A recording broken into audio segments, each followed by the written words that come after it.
Assalamualaikum warahmatullahi taala wabarakatuh dan selamat sejahtera satu Malaysia kepada semua rakan-rakan dan urustia yang berada di dalam Third International Multidiscipline Conference on Education, Innovation and Social Science 2022 IMCEIS.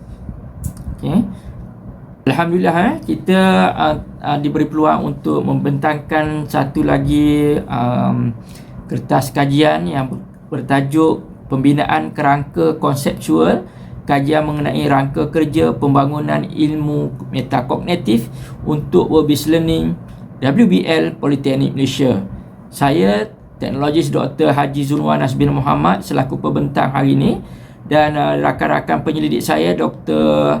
Hajah Warosmiah binti Nuan Omar, Puan Nurul Huda binti Muhammad Saleh, dan juga Profesor Madya Teknologis Dr. Saiful Nizam bin Putih. Untuk pembentangan pada hari ini, saya akan cuba menghuraikan secara lebih detail berkaitan dengan pengenalan, kajian kepustakaan, metodologi, dan juga kesimpulan dan juga cadangan. Untuk maklumat hadirin yang ada, saya daripada Politeknik Sultan Salahuddin Abdul Aziz Shah Alam. Jadi sedia maklum bahawa kami merupakan tenaga pengajar di Politeknik yang sudah tentunya adalah salah satu daripada institusi yang melaksanakan program TVET. Jadi kita faham bahawa TVET ini merupakan salah satu pendekatan pembelajaran yang mempersiapkan diri seorang pelajar itu untuk ilmu dan juga kemahiran yang sangat berkaitan dengan pekerjaan dan juga bakal dicuburi. Justru pendidikan ini merupakan salah satu daripada pendidikan yang berteraskan kepada teknologi dan juga sains. Selain daripada itu, ia juga merupakan satu tempat latihan berkemahiran, melaksanakan aktiviti praktikal serta membangunkan modal insan yang bersifat soft skill yang tinggi serta berpengetahuan dalam alam pekerjaan yang related dengan sektor-sektor ekonomi dan kehidupan sosial. Jadi di tempat kami, World-Based Learning adalah nama yang sinonim dengan program Ijazah Sarjana Muda Kejuruteraan Elektronik Perubatan yang dijalankan di Jabatan Kejuruteraan Elektrik, di mana dia merupakan salah satu kaedah pembelajaran yang menggabungkan pembelajaran teori dan amali secara serentak agar pelajar dapat menjalani kursus yang membabitkan kemahiran. Pelajar-pelajar yang menjalani kursus yang membabitkan World-Based Learning. Untuk pengetahuan tuan-tuan dan puan-puan, di Politeknik Sultan Salahuddin kita memperlihatkan program dijalankan selama 3 tahun. Kita punya ambilan ada daripada pelajar diploma kejuruteraan elektronik, dan mereka akan melaksanakan program degree selama 3 tahun, di mana 2 tahun berada di Politeknik dan setahun berada dekat industri. Setahun itulah yang kita kenali sebagai pelaksanaan World-Based Learning. Objektif kajian ini pada keseluruhannya adalah untuk membangunkan kerangka metakognitif bagi program WBL yang dilaksanakan di Politeknik 1 Malaysia. Walau bagaimanapun, sebahagian kecil daripada objektif kajian kami untuk pembentangan pada hari ini, saya melihatkan kepada kerangka konseptual, salah satu perbincangan yang kita akan laksanakan pada sesi ini. Jadi hasil daripada kajian-kajian yang lepas, kita dapati bahawa banyak negara-negara yang telah pun melaksanakan dan menggunakan kaedah World-Based Learning ini dalam pembelajaran mereka, yang mana tujuan adalah untuk meningkatkan tahap kemahiran pelajar bidang kemahiran masing-masing ataupun bidang yang tertentu seperti di Europe dan juga Amerika Syarikat.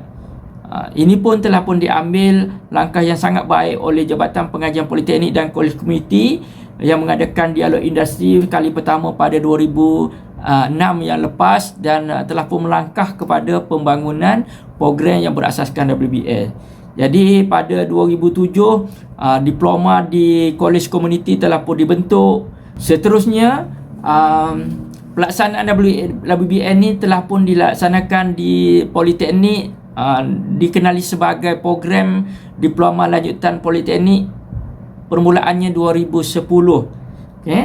Dan daripada pelaksanaan tersebut sempat saya membuat beberapa pembentangan memperihalkan kejayaan program-program diploma lanjutan ini, seperti di Chungnan University Korea Selatan dan juga Daito University di Jepun. Sesi perbincangan sangat-sangat baik sekali.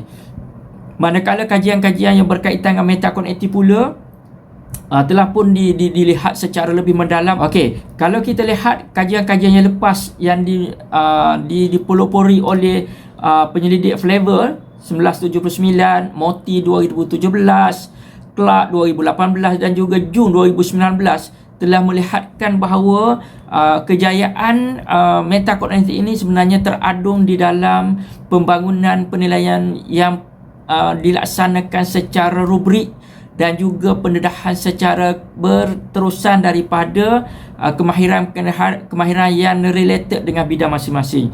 Dan metakonektif ini sangat-sangat memberikan satu proses penghasilan yang lebih mendalam apabila beberapa kerangka konseptual yang telah pun dibuat secara lebih terperinci oleh penyelidik dahulu, yang melihatkan bahawa banyak elemen-elemen yang perlu dihayati, perlu diterapkan di dalam satu-satu bidang yang bersesuaian untuk membolehkan ia memacu kepada keperluan industri. Itu yang penting, terutamanya kepada WBL kita, yang mana sebahagian besar daripada keperluan industri datanya daripada bergantungan di antara institusi dengan keperluan di industri itu sendiri. Ini banyak dilihat setelah kita membuat beberapa penyelidikan dengan menggabungkan kepakaran yang ada di peringkat pembangun program, pakar kepada pelaksana program di peringkat akademik dan juga pakar di peringkat industri. InsyaAllah kita akan terangkan dengan lebih detail. 3 fasa besar.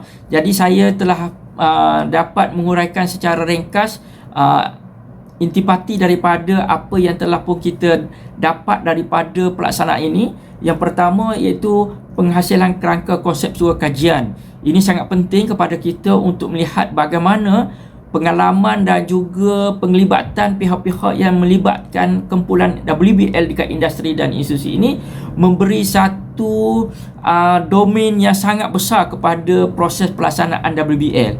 Dan juga ada sokongan-sokongan yang dipanggil sebagai efikasi kendiri, di mana sokongan-sokongan itu sebenarnya melihat kepada keperluan-keperluan yang membolehkan elemen-elemen yang ada di dalam setiap proses pelaksanaan WBA itu menjadi satu kerangka yang sangat besar dalam proses pelaksanaan sebenar. Dan akhirnya daripada kajian yang kita telah buat, kita dapati dan kita telah pun membangunkan satu kerangka metakonektif dalam pelaksanaan WBL, yang mana kerangka ini kita letakkan dia sebagai satu model yang sangat baik, yang kita kenali sebagai model bersepadu Work-Based Learning Polytechnic, ataupun kita letak akronimnya sangat BEU WBL Integrated Model. Baik, saya akan pergi kepada input yang sebenar dalam kerangka konseptual ni. Jadi dalam elemen untuk pembentukan proses untuk melihat model bersepadu ni, sebenarnya datanya daripada program tu sendiri. Kami di penyelidik telah pun membuat satu penganalisaan data-data yang dibuat oleh mentor dan juga pensyarah penilai yang hadir ke industri. Mereka menilai kerja-kerja yang dibuat oleh pelajar dan juga mentor yang menilai kerja-kerja yang dibuat oleh pelajar di dalam 1 tahun WBL dilaksanakan, di mana setiap semester kita letakkan 20 minggu sebagai proses pembelajaran di lapangan. Jadi dalam proses tersebut kita mendapati bahawa apabila pensyarah dan juga mentor memberi penilaian, banyak perkara yang kita dapat daripada data yang kita perolehi. Itu input yang sangat besar kita perolehi. Seterusnya kita lihat sendiri, kita membuat satu proses juga kepada pelajar-pelajar yang sedang melaksanakan WBL secara berasingan. Dan input juga kita dapat daripada mentor-mentor yang telah pun hampir 10 tahun bersama dengan Politeknik untuk membantu dalam proses pelaksanaan WBL. Dan yang terakhir, kita juga bersama dengan pihak-pihak pelaksana, iaitu juruteknik, jurutera, secara tidak langsung yang membantu dalam proses pelaksanaan di industri. Jadi semua elemen dan domain yang kita telah jumpa semasa kita buat pelaksanaan temu bual dan juga analisis data, kita telah proses secara langsung kepada elemen kualitatif dan kuantitatif. Dan daripada situ sebenarnya kita telah membentuk satu kerangka metakognitif dalam pelaksanaan. Ini salah satu daripada proses yang sangat lama diambil juga, iaitu hampir 6 bulan untuk kita menyelesaikan perkara yang melibatkan data-data kualitatif dan kuantitatif. Seterusnya saya nak terangkan sedikit berkaitan bagaimana kita melaksanakan proses ini.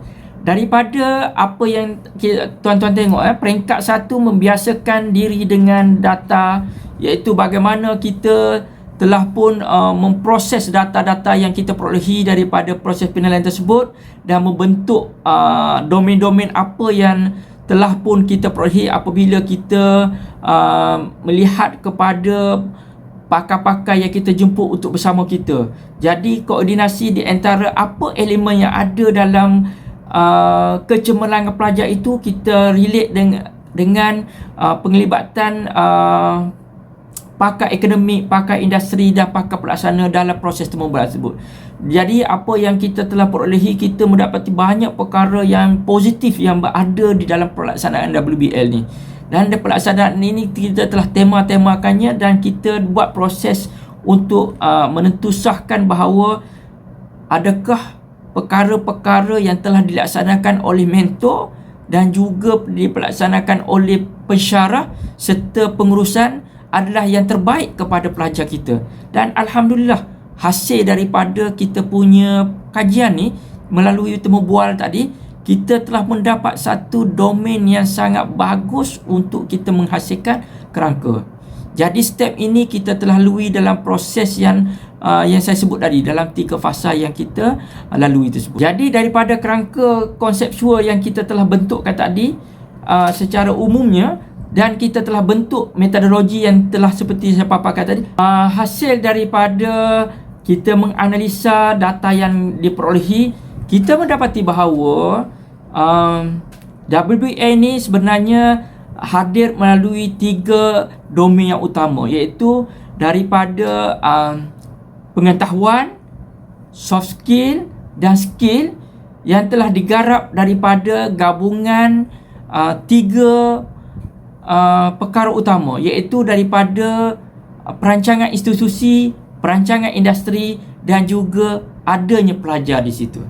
Jadi kalau kita lihat kombinasi di antara institusi, industri dan juga student, kita memperolehi 9 perkara utama yang kita perolehi. Yang pertama adalah kombinasi di antara institusi dengan industri. Kita memperlihatkan kepada keperluan industri itu sendiri. Apa yang diperlukan adalah industry needs. Yang kedua adalah kepakaran mentoring, employability yang tinggi. Dan yang keempat adalah industry academic rules. Jadi itu adalah kombinasi di antara institusi dengan industri.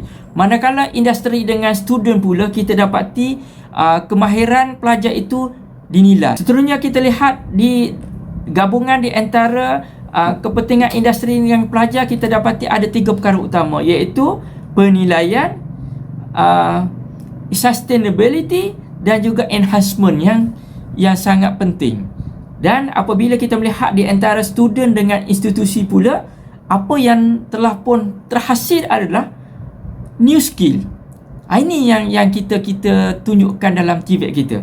Yang kedua adalah student outcome, kelebihan yang ada pada pelajar kita. Dan yang ketiga adalah new knowledge yang ada di lapangan ataupun di industri itu.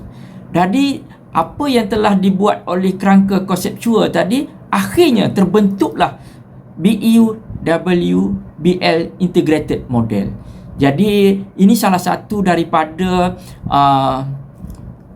kerangka yang sangat penting dalam proses untuk mendapatkan satu model yang sangat bersepadu untuk membantu politeknik mencemerlangkan lagi proses pelaksanaan WBL, terutamanya kepada program-program yang melibatkan industri-industri yang sangat hebat di Malaysia ni. Secara keseluruhannya saya dapat nyatakan bahawa pembangunan ilmu metakognitif untuk WBL Politeknik ini telah pun menghasilkan satu model yang kita kenali sebagai BU WBL Integrated Model. Yang seterusnya saya boleh nyatakan juga model yang telah dihasilkan ini adalah gabungan 3 domain utama, iaitu institusi, industri dan juga pelajar, yang membawa kepada 9 elemen di dalam proses pelaksanaan WBL. Dan yang terakhir saya juga boleh menyatakan bahawa hasil kerangka yang utama yang tadi, kita telah membentuk ataupun menghasilkan model melalui kepelbagaian rujukan kepakaran yang telah menggabung jalin pengalaman, pengetahuan dan kemahiran masing-masing, terutamanya pakar-pakar akademik, pakar-pakar industri dan juga mereka yang melaksanakan WBL di industri. Jadi sumbangan ini akan membawa lebih manfaat kepada pihak institusi dan juga kepentingan kepada industri untuk memastikan bahawa keperluan industri terhadap kemahiran yang ada datangnya daripada pelaksanaan program di Politeknik. Akhir saja daripada saya harap salah satu daripada apa yang dibentangkan ini mendapat satu manfaat kepada semua yang ada dan juga kepada diri saya sendiri. Sekian, terima kasih.